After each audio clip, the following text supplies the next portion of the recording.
c'est la sœur d'Henri IV, qui s'appelait Catherine. Vous connaissez l'expression être collé, monté?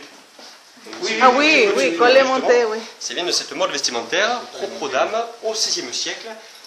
Une immense colle, qui bien souvent d'ailleurs dépassait même au-dessus de la tête.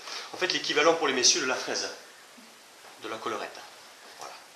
Regardez tous ces détails, regardez. Ça, c'est sensationnel. L'effet de lumière fait que là. Ici, restauré au XIXe siècle, vous est proposé la chambre à coucher de la mère d'Henri IV, une certaine Jeanne d'Albret. Avec surtout ici un lit typique du XVIe, XVIIe siècle. Excusez-moi, j'en bafouille. Vous avez donc ici deux grandes caractéristiques. La première, le lit est très haut, histoire de bien s'isoler contre le froid.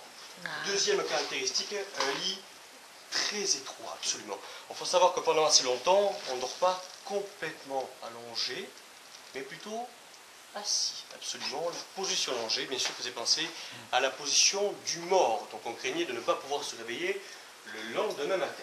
Pire encore d'ailleurs, on pensait également que si on s'allongeait complètement, pendant le sommeil, la langue avait tendance à se relâcher. Et on pensait que du coup, elle pouvait glisser dans la gorge, avec tout l'effet d'étouffement, bien sûr, que ça pouvait supposer. Donc pour éviter tous ces soucis, généralement, assez volumineux coussin, et assez naturellement en fait, assis contre le coussin. Sinon, pour accéder au lit, on prenait son élan dans le couloir, et puis voilà, excusez-moi, c'est vraiment plus fort que moi. En fait, on passait plutôt par derrière. On passait par la ruelle, aménagée entre le dos du lit et le mur, où généralement, d'ailleurs, on retrouvait un petit escabeau pour pouvoir accéder beaucoup plus facilement. Du coup, regardez le fond, beaucoup plus arrondi, beaucoup plus élevé.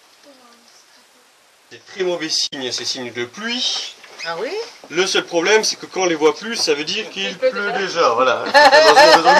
A priori, le week-end sera beau. N'ayez crainte. On va faire le chat noir. C'est les météos ici. Oui, bon, ça montre que ça.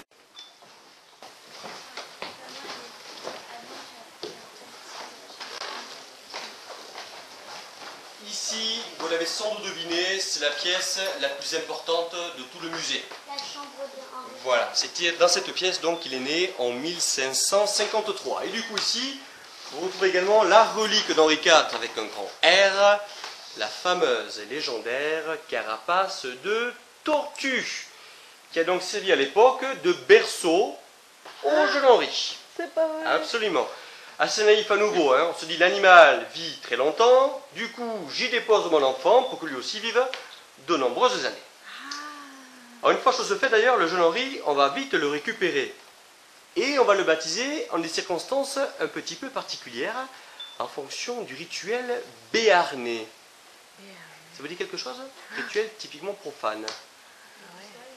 Exactement. On a commencé d'ailleurs par l'ail, qu'on frottait généralement dans un premier temps sur les lèvres, pour à nouveau protéger l'enfant contre les mauvais esprits, mais aussi contre les maladies, etc. On pensait que sinon il pouvait rentrer soit par le nez, soit par la bouche. Et une fois chose faite, on glissait sur la langue de l'enfant quelques gouttes de jurançon. C'est pas vrai. Ouais. Quelques gouttes, pas la bouteille, on est bien d'accord. Le vin blanc, absolument, qui fait la réputation du béar. C'est pas ça.